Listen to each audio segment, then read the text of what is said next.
स्वागत है आपका द नॉवल एक्सप्लेनर चैनल पर। यहाँ कहानियाँ सिर्फ सुनाई नहीं जाती, बल्कि आपको एक ऐसी दुनिया में ले जाती हैं जहाँ हर किरदार के पास है एक छुपा हुआ राज।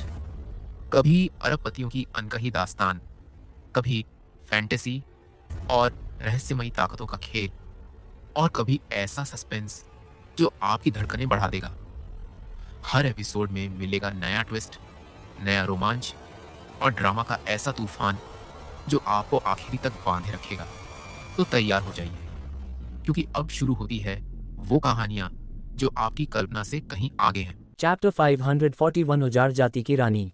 जैसे ही आरती दिव्य अस्थि वेदी पर चढ़ी, दूर आसमान में एक लाल सी रेखा दिखाई दी। फिर अचानक लाल रंग के बादल जो हजारों मील तक फैले थे बड़े उड़े आकाश में छा गए। ऐसा लग रहा था जैसे आसमान खून से भर गया हो और कभी भी वह खून जमीन पर गिर सकता है। दिव्य जंगल की बड़ी जमीन पर एक महिला खड़ी थी। वह बहुत सुंदर थी और दूर से यह नज़ारा देख रही थी।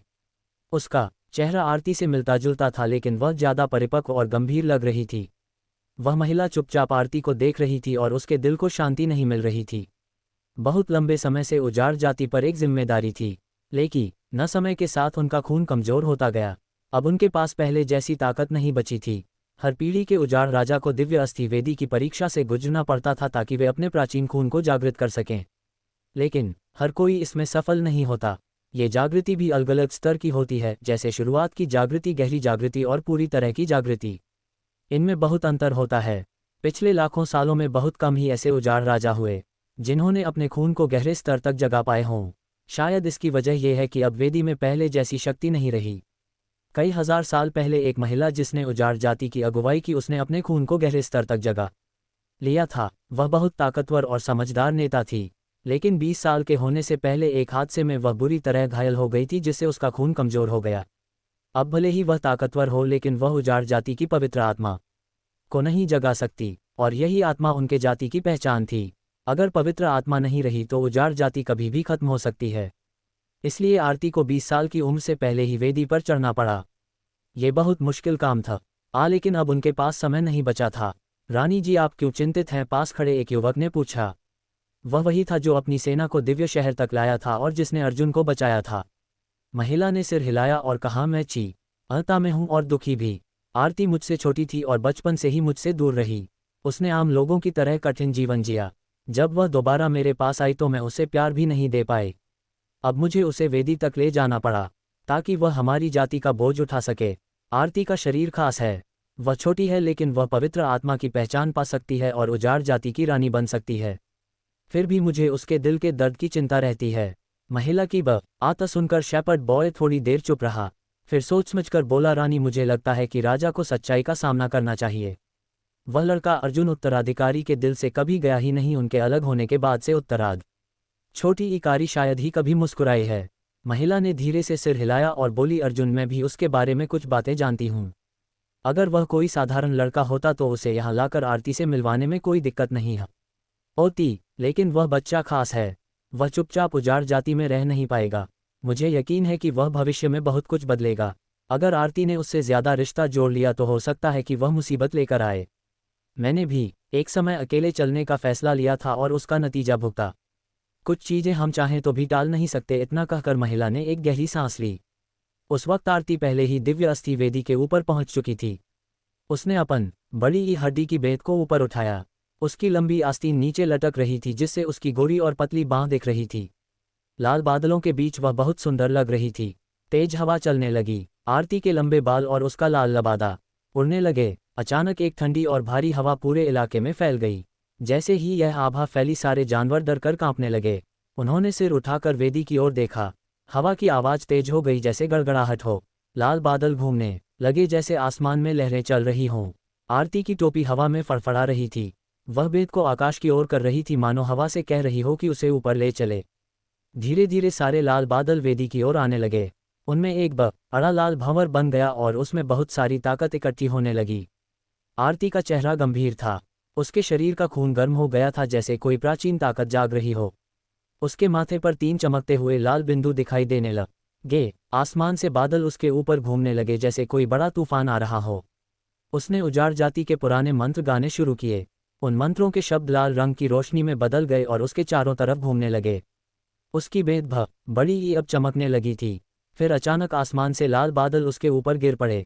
उसका छोटा और सुंदर शरीर खून जैसे लाल रंग से भर गया। वातावरण भी एकदम डरावना और गंभीर हो गया। पास में मौजूद सभी जानवर डर के मारे जमीन पर झुक गए। वे इस ताकत से बहुत डर गए थे। लाल बादल और ज्यादा भड़क गए, लेकिन आरती का शरीर अब भी बहुत हल्का और नाजुक लग रहा था। इतनी ताकत से घिरे होने के बाद भी उसकी आंखें शांत थीं।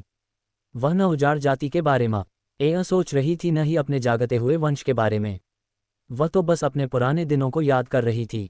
एक समय था जब वह क्लाउड वाइल्डनेस में एक गरीब लड़की की तरह रहती थी। हर दिन मेहनत करती थी, रात तक काम करती थी, फिर भी खाने की चिंता रहती थी। वो दिन बहुत कठिन थे, लेकिन जब वह उन्हें याद करती है तो थोड़ी खुशी महसूस होती है। तब अर्जुन ही उसका सहारा था। वही उसके जीवन की उम्मीद था। जब अर्जुन बड़ा हुआ वह बहुत खुश हुई। जब वह स्वर्ण ड्रैगन रक्षक का हिस्सा बना वह और भी खुश हुई। उसने सोचा था कि वह अपने छोटे भाई को सफल होते देखेगी और खुद एक साधारण जीवन जिएगी। लेकिन किस्मत कुछ और ही चाहती थी। अब वह इस दिव्य वेदी पर खड़ी थी। चारों ओर शक्तिशाली जानवर थे और उसके कंधों पर एक भारी जिम्मेदारी थी जो उसके लिए बिल्कुल नई और अजनबी थी। उसने सबसे ऊंचा स्थान पा लिया था, लेकिन यह वह जीवन नहीं था जो उसने चाहा था। अब जब वह वेदी पर खड़ी थी तो उसके मन में बस एक ही भावना थी, गहरा अकेलापन। उफ तेज हवाएं चल रही थीं और लाल बादल इधर उधर बिखर रहे थे। आरती का शरीर धीरे धीरे उन बादलों के बीच ऊपर उठने लगा। उसके बाल और कपड़े हवा में उड़ने लगे। धरती और आकाश के बीच बहुत ज्यादा उजाड़ जानवरों की शक्ति थी जो दिल की धड़कन की तरह महसूस हो रही थी। ये शक्ति वहां मौजूद सभी उजाड़ जानवरों के खून से जुड़ी हुई थी। कुछ जानवरों ने ऊपर देखा और उस लड़की को देखा जो लाल बादलों के बीच खड़ी थी। वह इस समय मानो पूरी दुनिया का केंद्र बन गई थी। धीरे धीरे लाल बादलों से खून की धाराएं निकलकर आरती की तरफ बहने लगीं। कई पुराने उजाड़ जानवरों की आवाजें और उनकी दहाड़ें तेज हवा के साथ मिलकर गूंज रही थीं। इस माहौल में आरती को पुराने समय की याद आ गई, जब वह राव शहर में थी और उसकी पहचान सामने आई थी। तब एक शांत दिखने वाला आदमी अचानक बहुत डरावना और खतरनाक बन गया था। उसने उसे मारने की कोशिश की थी, लेकिन तब भी अर्जुन ने उसकी रक्षा करने की कोशिश की थी, भले ही उसे मार दिया जाता। उसने अपनी जान को खतरे में डाला था, लेकिन फिर भी वह कुछ नहीं कर पाया था। धमाका! अचानक लाल बादल जोर से हिलने लगे। आरती ने अपने दोनों हाथ फैला दिए और खुद को एक शक्तिशाली ऊर्जा में डुबो दिया। वह ऊर्जा आकाश और धरती से जुड़ी हुई लग रही थी। लाल बादल उसके चारों ओर घूमने लगे और खून की धाराएं मिलकर एक लाल रंग के टोटेम में बदल गईं। अब वह लड़की दिव्य अस्थि वेदी के ऊपर हवा में घूमने लगी थी। उसके शरीर पर ऐसे चिन्ह बनने लगे जो सुंदर और रहस्यमय लग रहे थे। उसके गालों पर चमकते हुए निशान बन गए जो टैटू से दिख रहे थे। उसकी आंखें बंद थीं और वह अतीत की यादों को अपने दिल में छिपा रही थी।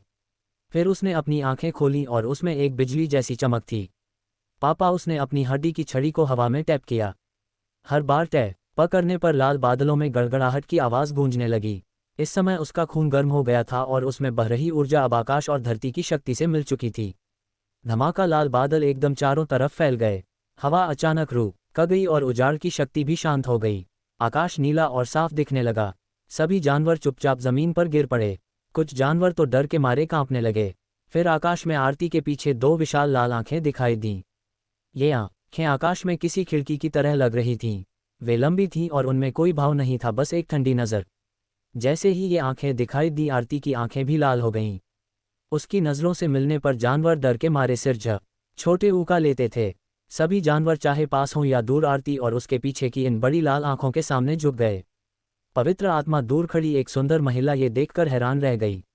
आरती ने अपनी प्राचीन ताकत को जगाया था और उसने पवित्र आत्मा की छाया को भी सामने ला दिया था।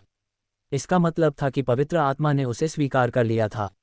उसकी माँ, वह सुंदर महिला को उस पर गर्व था, लेकिन वह ये भी सोच रही थी, क्या वह खुद एक माँ के बड़े ऊपर में असफल रही। उसने सिर झुका लिया और आरती को प्यार और अफसोस भरी नज़रों से देखा। आकाश में आरती चुपचाप खड़ी थी, हाथ में हड्डी की छड़ी पकड़े। उसके पीछे वह विशालकाय लाल आंखें धीरे धीरे एक पूरा चेहरा बन गई। ये चेहरा इतना बड़ा था कि वह पूरे आकाश को घेर रहा था। सिर्फ उसका सिर ही जंगल के सबसे ऊंचे पहाड़ों से बड़ा था। अब पवित्र आत्मा की पूरी छाया साफ दिख रही थी। उसकी नाक, मुंह और नुकीले दांत सब दिखने लगे। वह एक विशाल लोमड़ी की तरह दिख रही थी जिसका शरीर लाल रंग के आग जैसे बालों से ढका था। हर बाल एक बड़े पेड़ जितना बड़ा लग रहा था। उसके पीछे 6 लाल पूंछें थीं जो ड्रैगन जैसी लग रही थीं। वे पूंछें आकाश में तेजी से हिल रही थीं और ऐसा लग रहा था जैसे वे किसी और ही दुनिया से जुड़ी हों। पवित्र आत्मा ने धीरे से अपना सिर आरती के सामने झुकाया। आरती का शरीर ऊपर उड़ता हुआ पवित्र आत्मा के माथे तक पहुंच गया, फिर वह धीरे धीरे उसकी भौहों के बीच उतर गई। पवित्र आत्मा के माथे पर 3 लाल बिंदु थे जो ठीक वैसे ही थे जैसे आरती के थे। इन बिंदुओं से एक रहस्यमय और पुरानी शक्ति निकल रही थी। उसी समय आरती जो पवित्र आत्मा के सिर पर खड़ी थी वहां मौजूद सभी उजाड़ जानवरों की पूजा का केंद्र बन गई। उसे अब उजाड़ जानवरों ने पूरी तरह से स्वीकार कर लिया था और वह इस समय की नई उजाड़ रानी बन गई थी। उधर जब ये बड़ा अनुष्ठान दिव्य उजाड़ क्षेत्र में हो रहा था तो वे सभी प्रतिभाशाली लोग जो लगभग 1 साल से रहस्यमय क्षेत्र में फंसे हुए थे आखिरकार बाहर निकल आए। बड़े बड़े गुटों के एल्डर्स इस दिन का बहुत समय से इंतजार कर रहे थे। उनकी आंखें थकचक छोटे ऊकी थीं और गर्दनें लंबी हो गई थीं। वे इसी पल का इंतजार कर रहे थे। ये आसान नहीं था। पहले लाशों का ढेर मिला, फिर कुछ जिंदा लाशें, अब जाकर जिंदा लोग मिले हैं। हाँ, अब जाकर ये परीक्षाएं खत्म हुई हैं। लगभग 1 साल हो गया है। देखना होगा कि इन जूनियर्स को क्या मौके मिले होंगे। सब बहुत उत्साहित थे, लेकिन चंद्रभान चौहान का चेहरा गंभीर और उदास था। अब जब सभी बाहर आ गए थे वह जानना चाहता था कि शौर्य चौहान की मौत कब ऐसे हुई। आखिर वह कौन था जिसने चौहान परिवार के सभी लोगों को मार डाला। चंद्रभान चौहान सच जानना चाहता था और बाकी गुटों के एल्डर्स ये जानना चाहते थे कि उन युवाओं को रहस्यमय क्षेत्र में क्या मिला। लेकिन बहुत से जूनियर इस बारे में साफ साफ नहीं बोल रहे थे, जैसे वे कुछ छुपा रहे हों। एल्डर समझदार थे। जैसा कि अर्जुन ने सोचा था, उन्हें जल्दी ही पता चल गया कि सभी ने एक आत्मा अनुबंध पर हस्ताक्षर किए थे। क्या किसने तुम सबको मजबूर किया आत्मा अनुबंध पर दस्तखत करने के लिए? क्या कोई और शक्तिशाली लोग भी थे जो छिपे हुए थे? एल्डर्स में चर्चा शुरू हो गई। तभी चंद्रभान चौहान ने गुस्से में कहा, समझ में आता है, जो मेरे पूरे परिवार को मिटा सकता है वह कोई आम लड़का नहीं हो सकता। जरूर कोई बड़ा और खतरनाक व्यक्ति वहां मौजूद था, खासतौर पर राठौर परिवार। वे हमेशा चुपचाप चालें चलते हैं। शायद उन्होंने हमारे घायल लोगों पर हमला किया और उन्हें मार डाला। अब कुछ जूनियर्स के आत्मा अनुबंध हटा दिए गए थे। सम्राट स्तर के योद्धाओं के लिए यह आसान काम था। अब चंद्रभान चौहान ने गुस्से में पूछा, बताओ मेरे परिवार के लोग कैसे मारे गए? कुछ जूनियर्स डर गए। उन्होंने जवाब दिया, करीब आधा साल पहले अनंत भंवर में एक बड़ी आंख दिखी थी, लेकिन हमने ऐसा कुछ नहीं देखा।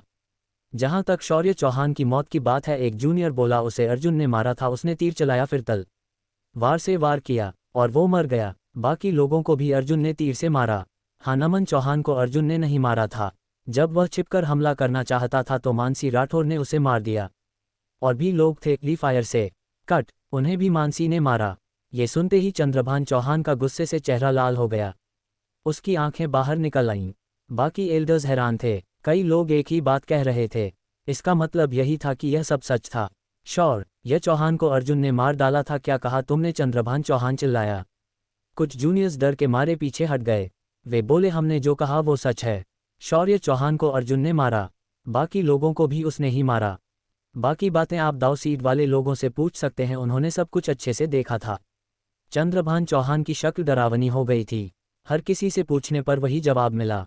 शौर्य चौहान और बाकी लोग अर्जुन और मानसी द्वारा मारे गए थे। ली फायर सेक्ट को यह यकीन करना मुश्किल लग रहा था, लेकिन सच्चाई साफ थी। उन्हें मानना ही पड़ा। नहीं, ये नहीं हो सकता। 1000 हाथ वाली दादी चिल्लाईं, उन दोनों ने जरूर किसी से मिलकर धोखे से हमला किया होगा। उस समय एक योद्धा बोला, दादी आप ज्यादा सोच रही हैं। हम सब वहां थे, सबने देखा। कोई और नहीं था। जो चोरी से हमला कर रहे थे वे अर्जुन और मानसी नहीं बल्कि नमन चौहान और उसके लोग थे। दादी चुप हो गईं और पीछे हट गईं। ऐसा लग रहा था कि वे सदमे में हैं। वो हमेशा सोचती थीं कि अर्जुन ने धोखे से जीत हासिल की, लेकिन अब ये साफ हो गया था कि अर्जुन की असली ताकत ही उसकी जीत की वजह थी। ये परीक्षा का नतीजा बहुत अजीब था। रतनगढ़ दुनिया के कई बड़े गुटों को यह विश्वास करना मुश्किल हो रहा था कि अर्जुन और मानसी शौर्य चौहान और दाऊ सीट क्षेत्र के कई योद्धाओं को हरा सकते हैं।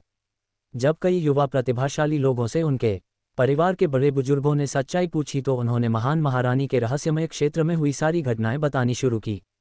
उन्होंने बताया कि परीक्षा की शुरुआत कैसे हुई, अर्जुन को कितने एम्पायरियन मार्क्स मिले, छोटी इले मानसिक दानव की परीक्षा और फिर गॉड एडवेंट टॉवर तक क्या क्या हुआ।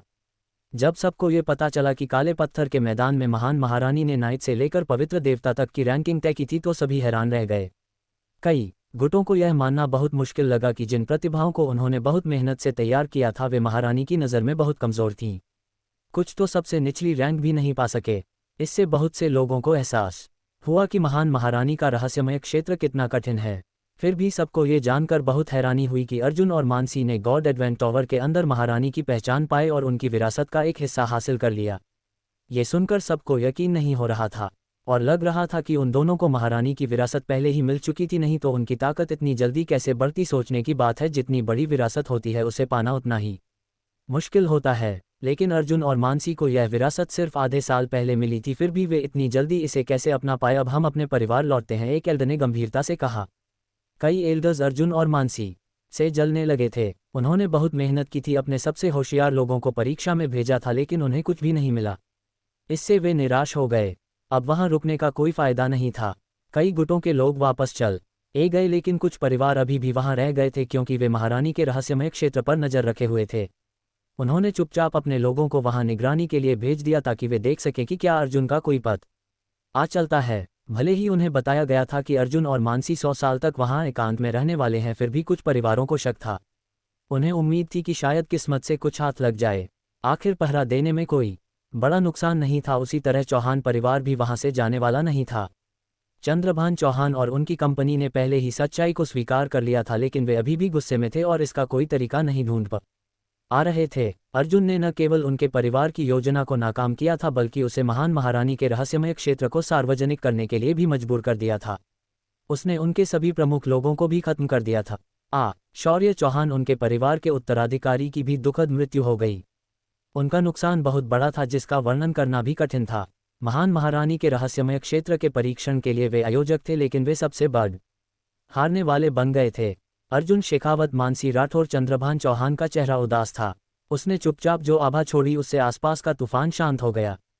चंद्रभान चौहान के पास खड़ी 1000 हाथ वाली दादी थी, जो अब अपनी बुद्धि खो चुकी थी। वह अचानक कांप उठी और अपना सिर ऊपर उठाया। उसकी आंखें लाल हो गईं।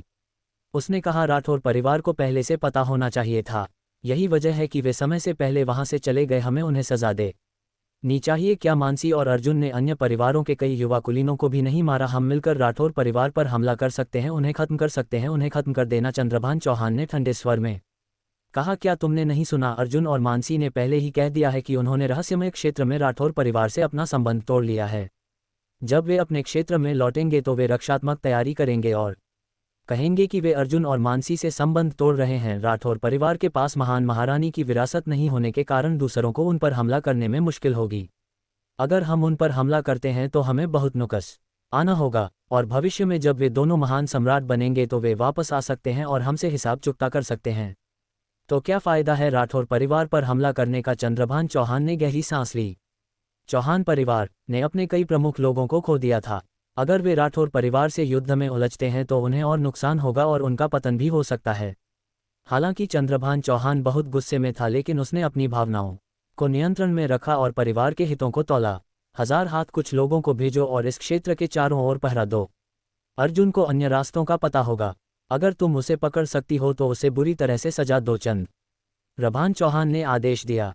1000 हाथ वाली दादी ने गंभीरता से सिर हिलाया। उसकी आंखों में क्रोध की चमक थी।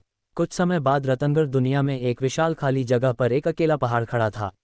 ये पहाड़ बहुत ऊंचा था और दूर से दिखता था जैसे एक विशाल तलवार जमीन में गड़ी हो। ये पहाड़ रतनगढ़ दुनिया के सबसे बड़े संगठन मार्शल एलायंस का मुख्यालय था। इस पहाड़ पर चढ़ने के लिए सिर्फ एक ही रास्ता था, जो बहुत खड़ा था और किसी बड़ी गलती से कोई भी गिर सकता था।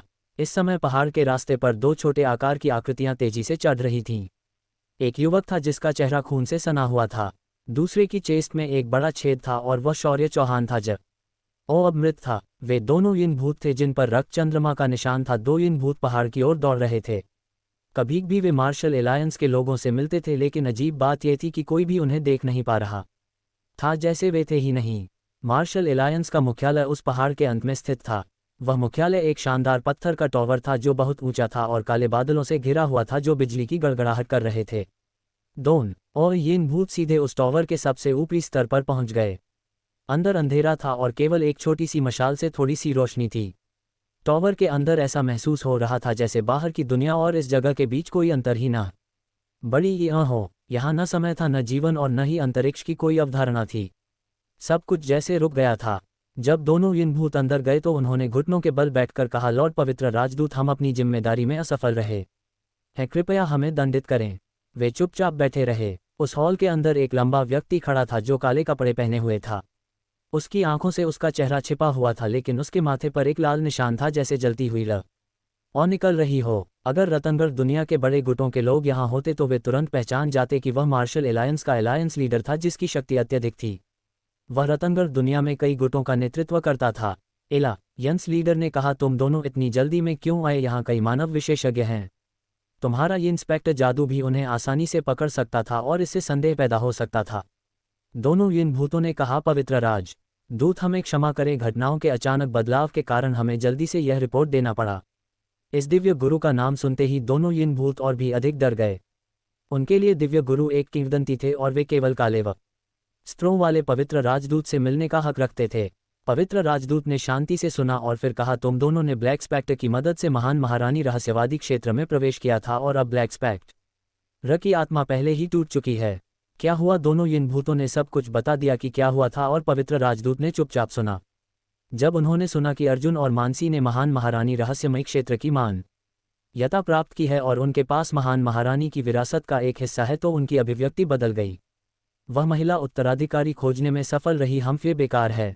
2 युवा उत्तराधिकारी क्या कर सकते हैं? काले वस्त्रों वाले पवित्र राजदूत ने खुद से कहा और फिर वह मुड़ा और हॉल के गहरे हिस्से में चला गया। जब वह जाने लगा तो यिन भूतों ने कहा, लॉर्ड पवित्र राजदूत, पिछले कुछ वर्षों में उजाड़ जाति ने पहले से ही तैयारियां शुरू कर दी हैं। उन्होंने प्राचीन दिव्य मकबरे की कई मुहरें खोल दी हैं और पूर्व उजाड़ रानी ने अपना पद एक नई रानी को सौंप दिया है। क्या हमें उनके साथ युद्ध करना होगा? उजाड़ जाति अपनी पवित्र आत्मा को बुला रहे हैं। काले वस्त्र पहने पवित्र राजदूत ने अपने कदम रोके और ठंडे स्वर में कहा, हमें कुछ भी करने की जरूरत नहीं है, हमें बस इंतजार करना होगा। काले वस्त्र पहने पवित्र राजदूत ने हंसी उड़ाई और उसकी नजरें दूर तक फैलने वाले काले हॉल में घुसी जो रतनगढ़ दुनिया से लेकर लाल अविरल सागर तक फैला था। सागर का पानी शांत और मृत्यु जैसा लग रहा था, लेकिन जैसे ही वह बढ़ा वह लाल हो गया। अचानक एक विशाल अंतहीन समुद्र में आत पर्वत शिखर प्रकट हो गए जिन्हें पार करना एक महान सम्राट के लिए भी असंभव था। ये 7 काले पर्वत शिखर काले दिग्गजों की तरह खड़े थे। अगर कोई ध्यान से देखे तो ये पर्वत शिखर मानव आकृति जैसा दिखता था, खासकर मध्य वाला जो एक आदमी की तरह लग रहा था जिसने काले युद्ध कवच पहने थे और हाथ में भाला पकड़ा था। इन पर्वतों के नीचे गहरे लाल रंग का भंवर था। समुद्र रतनगढ़ दुनिया से अलग था जिसमें अभी भी दिन था, लेकिन 7 पर्वतों के ऊपर एक साफ और सुंदर रात का आकाश था जहां तारे चमक रहे थे। यह आकाशगंगा के फैलाव जैसा लग रहा था जो चांदनी में चमक रहा था और काले पत्थरों से बने पर्वतों पर जैसे अनगिनत तलवारों के ब्लेड चमक रहे थे। काले वस्त्र पहने आदमी ने यह दृश्य देखा और उसके चेहरे पर एक गहरी मुस्कान आ गई। काले कवचधारी दानव देवता जागने वाले थे। ये दानव देवता अविनाशी थे और असीमित शक्ति से भरे हुए थे। लाखों साल पहले एजोर्य आग लॉर्ड और प्राचीन महान महारानी उन्हें नष्ट नहीं कर पाए थे। जब ये काले कवचधारी दानव देवता पुनः जागेंगे तो इस दुनिया में कोई भी उन्हें नहीं रोक सकेगा। अभेद्य सागर में इन काले कवचधारी दानव देवताओं का अस्तित्व एक खतरनाक वातावरण पैदा कर रहा था जो दुनिया में अराजकता ला सकता था। लेकिन अभी इन देवताओं का चेहरा सिर्फ अर्जुन द्वारा पकड़ी गई डिस्क सरणी में एक छवि जैसा था। जब से अर्जुन ने गॉड एडवेंट टॉवर से छोटी ईसक सरणी प्राप्त की थी तब से वह लगातार इसे समझने की कोशिश कर रहा था। एजोर यांग लॉर्ड ने काले कवचधारी योद्धा को हराने के लिए जो तलवार इस्तेमाल की थी वह असीम आकर्षण से भरी हुई थी। इससे पहले अर्जुन ने शुद्ध यांग तलवार महल में इस हमले के लिए आवश्यक नींव रखी थी। उसने इस तलवार के हमले को समझने में कुछ प्रगति की थी, लेकिन अभी भी यह उसकी वर्तमान शक्ति से कहीं कम था। महान महारानी के रहस्यमय क्षेत्र के बाहर तेज हवा चलने लगी थी जो तूफान का संकेत दे रही थी। हालांकि अर्जुन को बाहर के बारे में पूरी जानकारी नहीं थी, लेकिन उसे अंदाजा हो रहा था कि कोई बड़ी आपदा आने वाली है। समय के साथ चांद और सूरज अपनी चाल बदलते रहे। महान महारानी रहस्यमय क्षेत्र से उठे तूफान को अब पूरी रतनगढ़ दुनिया जानती थी। जब लोगों को महान महारानी द्वारा बनाई गई 6 रैंकिंग क्षेत्रों के बारे में पता चला तो सब समझ गए कि अलग अलग बड़े गुटों के शक्तिशाली युवा भी इस रहस्यमय क्षेत्र में कुछ खास हासिल नहीं कर पाए थे। वे ऐसे साबित हुए जैसे रेत में दबे टूटे हुए हथियार। लेकिन इस बीच अर्जुन और मानसी राठौर जो राठौर परिवार से थे ने इस रहस्यमयी क्षेत्र में महारानी की विरासत पाली। यह विरासत बहुत खास थी जिसे पाने की चाह सभी बड़े गुटों को थी, लेकिन वे कुछ कर नहीं पाए। जब महारानी के क्षेत्र का परीक्षण खत्म हुआ तो वे अंदर तक नहीं पहुंच सके। राठौर परिवार ने पहले ही अर्जुन और मानसी से दूरी बना ली थी, इसलिए अब किसी के लिए भी राठौर परिवार पर हमला करना आसान नहीं था। समय बीता, मौसम बदला और अब बहुत कम परिवार ही बचे थे जो अभी भी महारानी के क्षेत्र की चाह रखते थे। सिर्फ चौहान परिवार ऐसा था जो अब भी इसकी तलाश में था। वे बार बार अपने लोगों को उस समुद्र की ओर भेजते थे जहां जाना मुश्किल था, उम्मीद करते हुए कि उन्हें अर्जुन और मानसी के कोई निशान मिल जाएं। लेकिन वे दोनों गायब हो गए थे। कई लोगों का मानना था कि वे महारानी के क्षेत्र में ही साधना कर रहे होंगे और शायद कई सालों बाद जब वे बाहर आएंगे तो बहुत शक्तिशाली बन चुके होंगे। अब तक महारानी के क्षेत्र का परीक्षण खत्म हुए 5 साल बीत चुके थे। योद्धाओं के लिए 5 साल कोई बहुत लंबा समय नहीं होता, लेकिन इतना ज़रूर होता है कि लोग कुछ चीज़ें भूलने लगें। जैसे कि एक बार अनंत भंवर में एक विशाल डरावनी आग छोटी दिखाई दी थी जिससे बस सामना भर करने से आत्मा कांपने लगती थी। लेकिन अब उसका डर धीरे धीरे लोगों के मन से मिट रहा था। अंततः भगवान का समाधि स्थल एक रहस्य ही रह गया। वहाँ जो भी अजीब घटनाएं हुई उन्हें अब लोग ज़्यादा गंभीरता से नहीं लेते थे, क्योंकि वह आँख उस भंवर से बाहर नहीं निकल पाए, इसलिए उससे दुनिया को कोई नुकसान नहीं हुआ। पर अर्जुन के लिए ये 5 साल बहुत अहम थे। वह अब भी जवान था और उसका जीवन शुरू ही छोटे हुआ था। ऐसे किसी युवा योद्धा के लिए 5 साल बहुत कुछ सीखने और मजबूत बनने के लिए काफ़ी होते हैं। अब अर्जुन 21 साल का हो चुका था। उसने पिछले 5 सालों में कड़ी मेहनत से साधना की, लेकिन उसका स्तर धीरे धीरे ही बढ़ा। वह अब दाव सीप क्षेत्र के मध्य चरणों के अंतिम किनारे पर था और अगले स्तर में जाने से बस थोड़ा सा दूर था। उसकी प्रगति धीमी इसलिए नहीं थी क्योंकि वह जानबूझकर धीमा चल रहा था, बल्कि इसलिए कि उसने ज़्यादातर समय महान महारानी हॉट सूत्र को सीखने में लगाया। साथ ही वह एज और यांग लॉर्ड की तलवार की चाल भी सीख रहा था। महान महारानी हॉट सूत्र बहुत ही शक्तिशाली तकनीक थी जो यांग गॉड मैनुअल और नरक के अपवित्र मैनुअल से ली गई थी। इसके दूसरे चरण को पूरा करने के लिए उसे जीवित यांग ऊर्जा की ज़रूरत थी। अर्जुन और मानसी के शरीर इस सूत्र के लिए बहुत उपयुक्त थे, इसलिए उन्होंने पहले चरण को जल्दी सीख लिया। लेकिन अब दूसरा चरण पूरा करना आसान नहीं था। अपने युआन की आंतरिक ऊर्जा को जीवित और शक्तिशाली बनाने के लिए उन दोनों को शुद्ध यांग ऊर्जा को नौ यांग आध्यात्मिक ऊर्जा में बदलना था और शुद्ध येन ऊर्जा को ज़ेड मैरो ऊर्जा में। इसके लिए उनके शरीर को ऊर्जा के साथ बहुत गहरा संबंध और समझ होनी चाहिए थी, साथ ही उन्हें सही समय और मौके की ज़रूरत थी।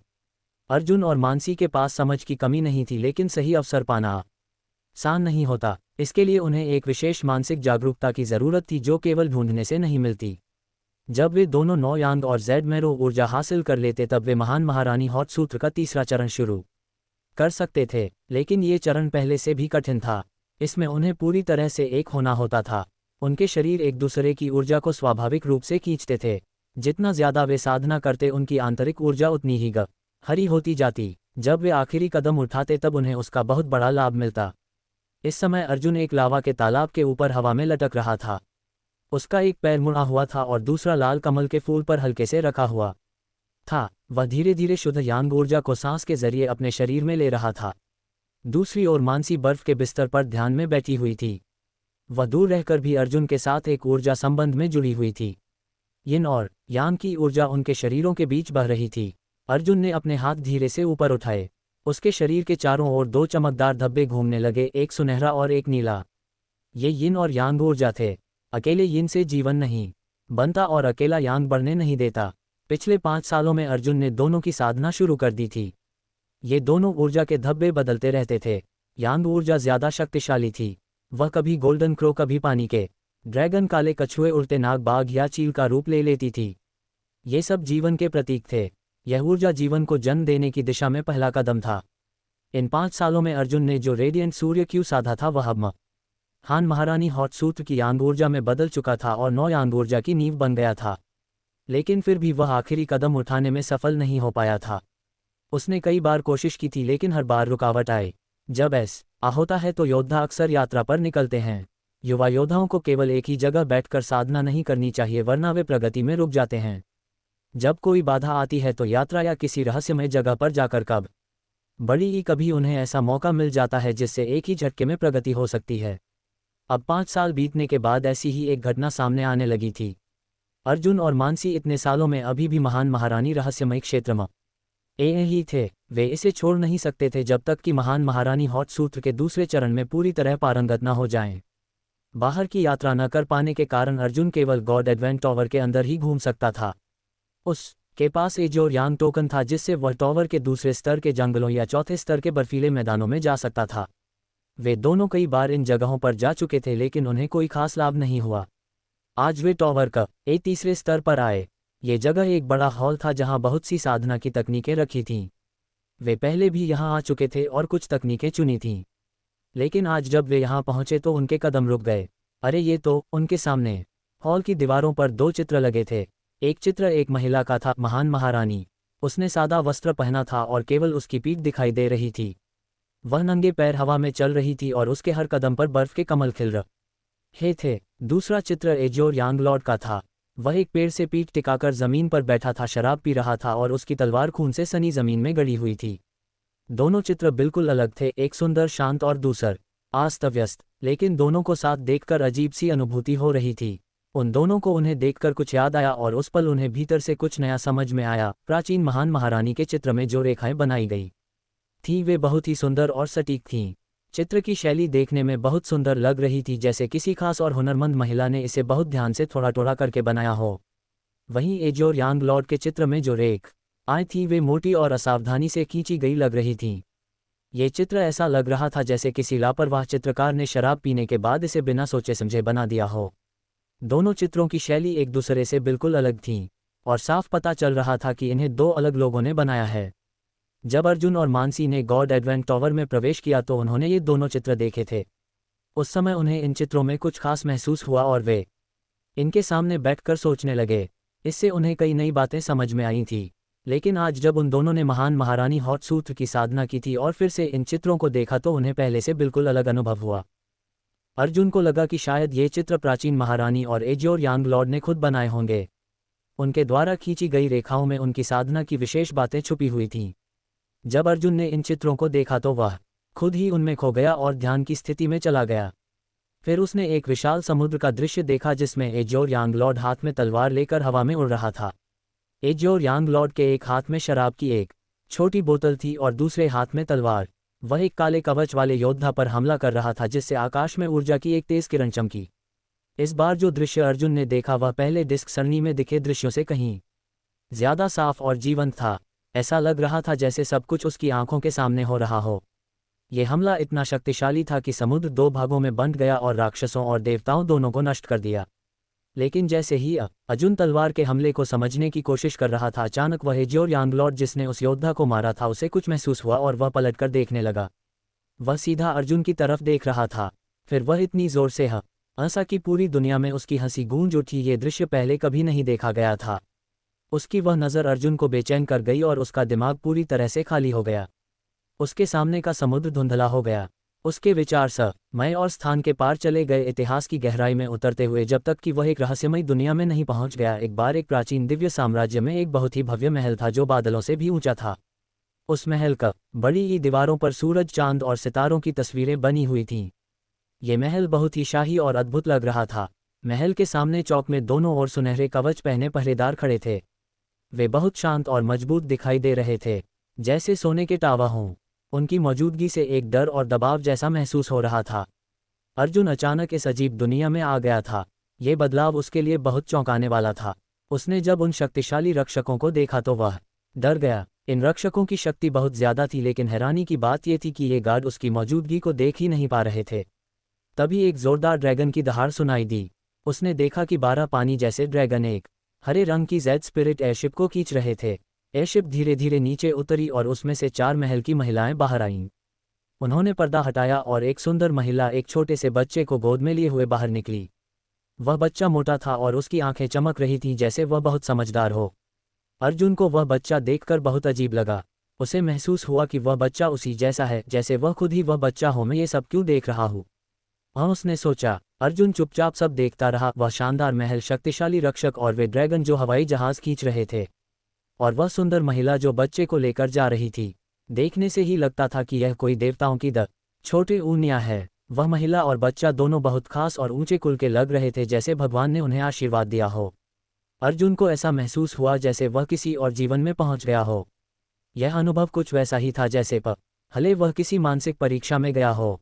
इस दूसरे जीवन में उसे नए विचार और भावनाएं मिलने लगी। महामहिम को बधाई हो, 12वें राजकुमार का जन्म हुआ है और उनके जन्म के समय आसमान बैंगनी रंग का था। उनका शरीर एकदम शुद्ध यांग ऊर्जा से भरा है।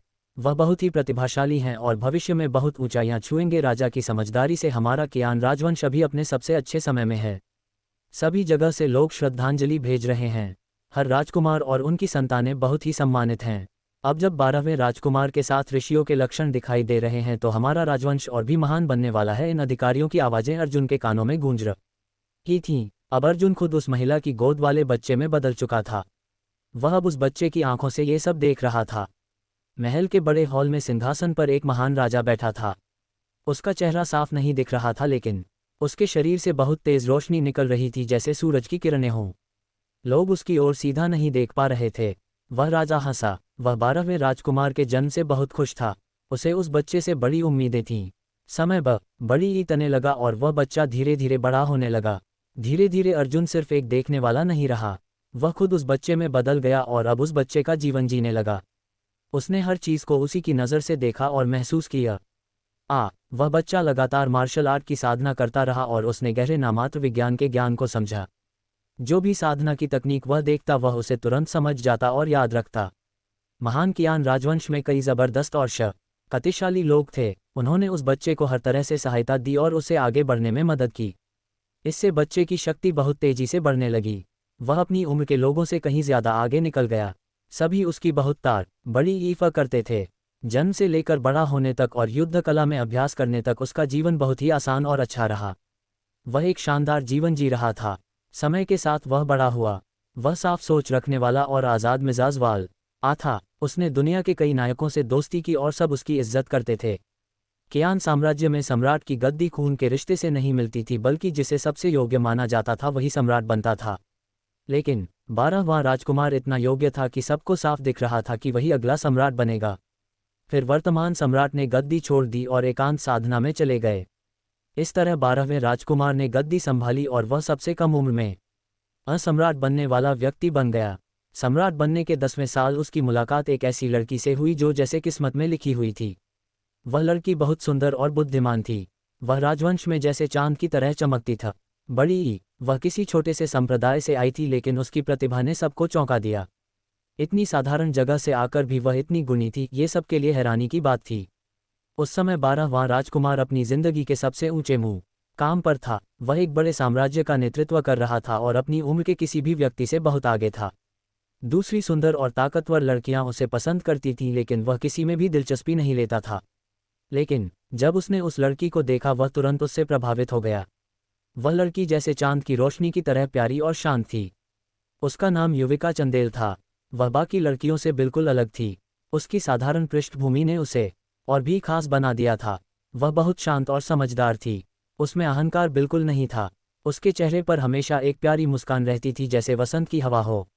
धीरे धीरे वह युविका के साथ मार्शल आर्ट पर चर्चा करने लगा। उसकी समझ और ज्ञान देखकर वह बहुत हैरान हुआ, क्योंकि इतनी छोटी जगह से आने वाली लड़की में इतना ज्ञान होना बहुत अनोखी बात थी।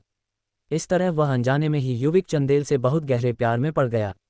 कई साल और तक साथ रहने के बाद 12वां राजकुमार और युविका आखिरकार एक दूसरे के प्रेमी बन गए। इसके बाद उनका भव्य विवाह हुआ। यह शादी बहुत शानदार थी। राजधानी में 12 दिनों तक जश्न मनाया गया। दुनिया भर के देशों और छोटी ईशाली संप्रदायों से लोग उन्हें बधाई देने आए। इस समारोह में बहुत से खास और बड़े लोग शामिल हुए। ये खुशी का माहौल लंबे समय तक रहा। शादी के बाद दोनों ने खुद को पूरी तरह मार्शल आर्ट के अभ्यास में लगा दिया।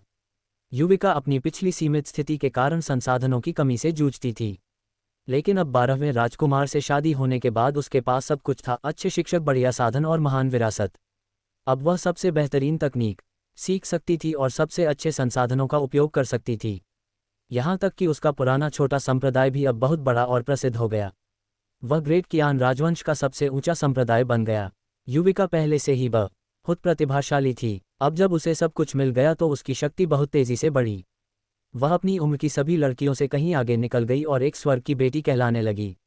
अब उसकी ताकत भी 12वें राजकुमार से कम ना बड़ी यह थी। वे दोनों कभी भी आपस में अभ्यास करते थे, जिससे वे एक साथ और तेजी से आगे बढ़े। कुछ समय बाद उन्हें पवित्र सम्राट और पवित्र महारानी की उपाधियां मिलीं। एक तरफ 12वां राजकुमार एक शक्तिशाली और आज़ाद सोच वाला नेता था, दूसरी तरफ युविका एक शांत, समझदार और सबका ध्यान रखने वाली रानी थी। वे दोनों न सिर्फ ताकतवर थे बल्कि बहुत बुद्धिमान भी थे। लोग उनकी बहुत तारीफ करते थे। फिर एक दिन जब कई प्राचीन देशों ने एक मार्शल चाय सभा रखी तो पवित्र सम्राट और पवित्र महारानी उसमें शामिल हुए। उन्होंने वहां अपनी शक्ति से सबको चौंका दिया और दिखा दिया कि ग्रेट कियान देश कितना ताकतवर है। सबको लगा कि 12वां राजकुमार अब अपनी जिंदगी की ऊंचाई पर पहुंच गया है, लेकिन इसके बाद जो हुआ वह कोई नहीं जानता था। कुछ साल बाद जब वे दोनों साथ यात्रा कर रहे थे तो वे एक रहस्यमयी जगह सिंखोल में पहुंच गए। वहां की जगह बहुत अजीब थी। वहां कई ताकतवर लोग पहले ही खो चुके थे। यह इतनी खतरनाक जगह थी कि वहां जाना आसान नहीं था। 12वां राजकुमार थोड़ा घमंडी और लापरवाह था। वह अकेले घूम रहा था जिससे उसके साथियों को चिंता होने लगी। फिर अचानक वहां की जगह और समय गड़बड़ाने लगे। इसी कारण 12वां राजकुमार अपने लोगों से अलग हो गया। उसके सैनिक बहुत डर गए। वे 2 साल तक उसे ढूंढते रहे लेकिन कोई सफलता नहीं मिली। आखिर में वे कुछ लोगों को वहां पहरा देने के लिए छोड़कर देश लौट आए। इस घटना ने 12वें राजकुमार और युविका को अलग कर दिया। देश लौटने के बाद युविका ने पवित्र महारानी के रूप में अपनी जिम्मेदारी निभाई। उसने पूरे देश की अच्छी तरह देखभाल की। सबने उसकी सराहना की कि वह एक महिला होकर भी देश को संभाल रही है। लोगों ने कहा कि ग्रेट कियान देश सौभाग्यशाली है कि उसे युविका जैसी रानी मिली। लेकिन पवित्र सम्राट के गायब होने से सब दुखी और चिंतित थे। इस तरह 20 साल बीत गए। सब लोग यही मानते थे कि पवित्र सम्राट की मौत सिंघोल नाम की रहस्यमय जगह में हो गई थी। लेकिन जैसे जैसे लोग उनकी कमी के आदी हो रहे थे वो अचानक वापस लौट आए। वो सिर्फ जिंदा ही नहीं लौटे बल्कि उनकी ताकत पहले से कई गुना ज्यादा हो चुकी थी। उन्होंने सिंघोल में एक पुराने खंडहर से एक अनमोल खजाना और 2 महान दाव की शक्तिशाली मैनुअल ढूंढ ली थी।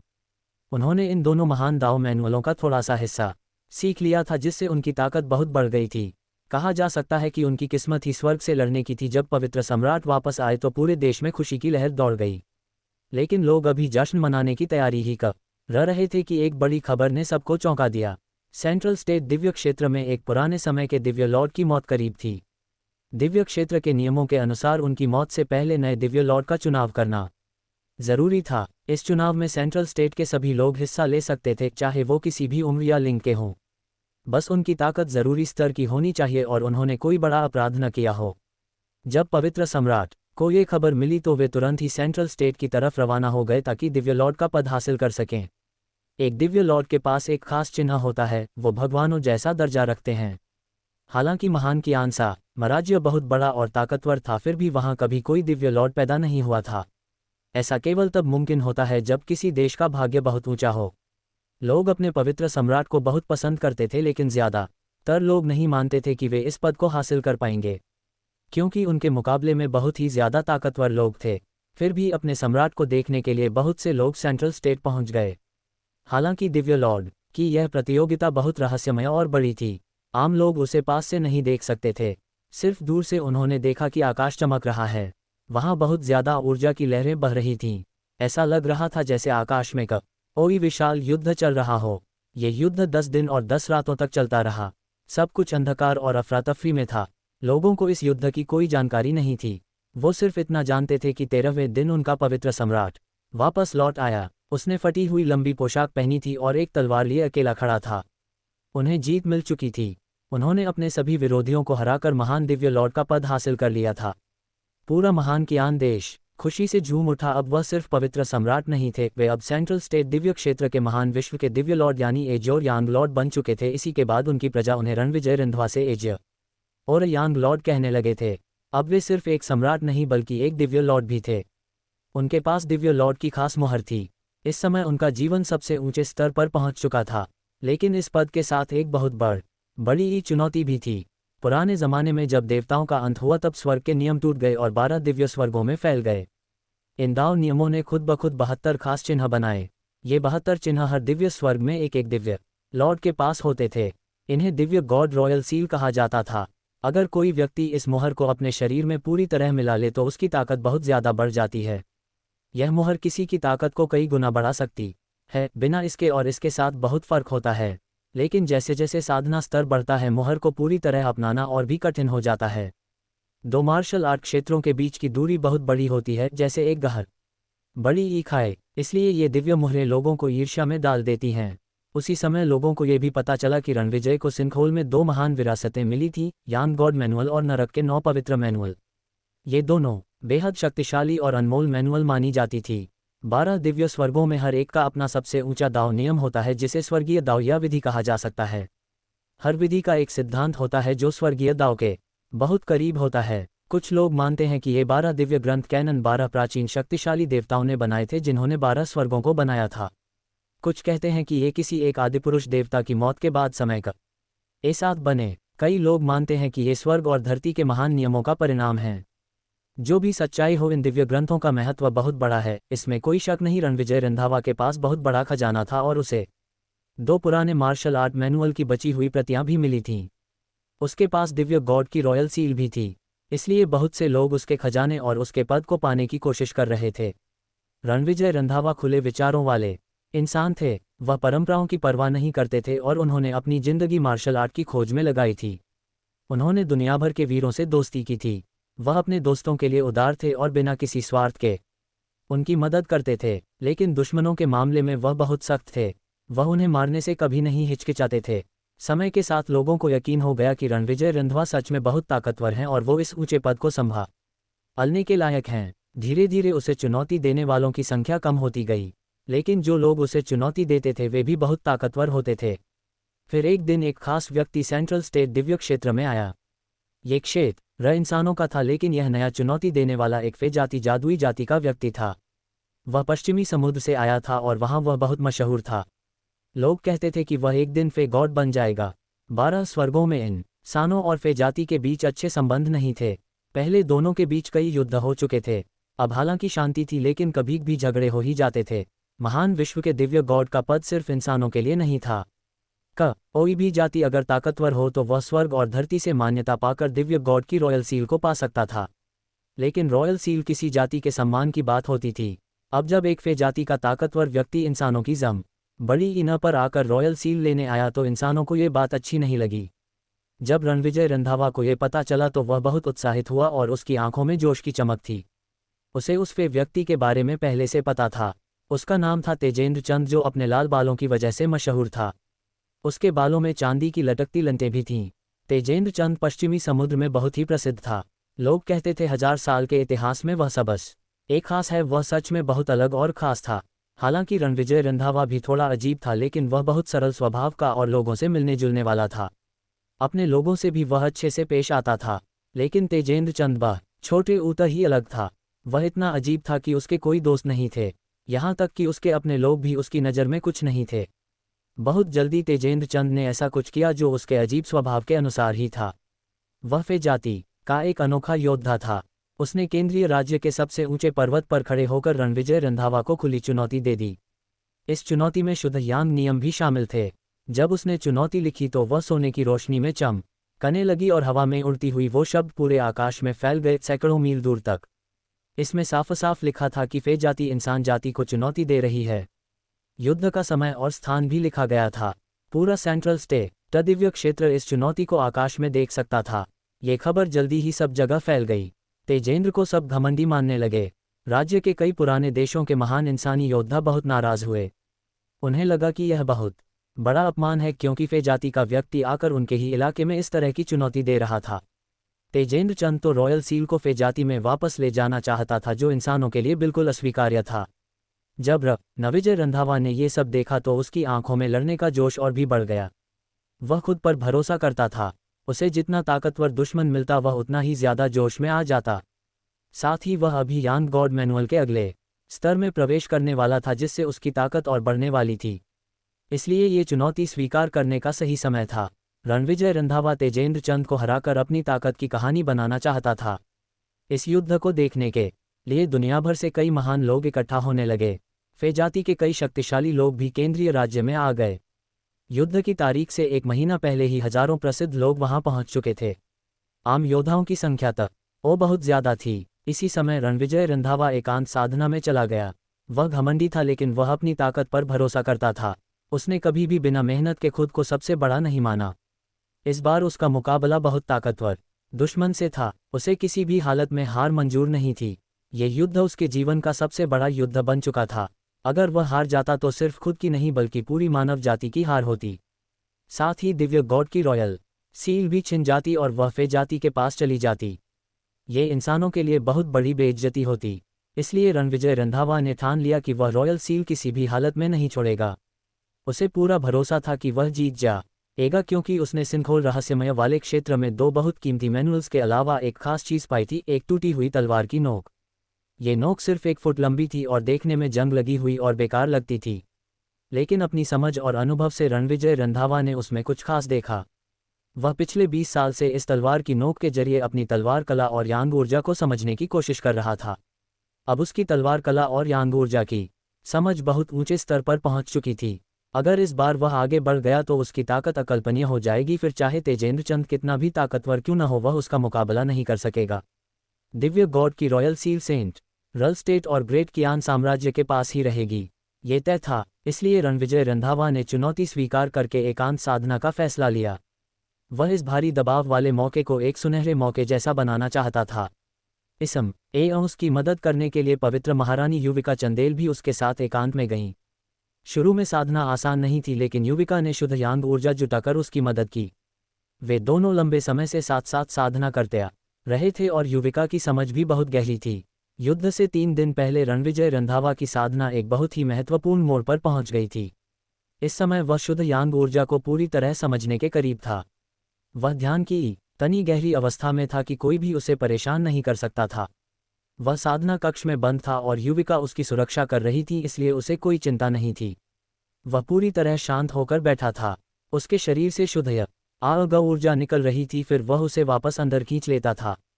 पूरा कमरा दिव्य रोशनी से चमक रहा था।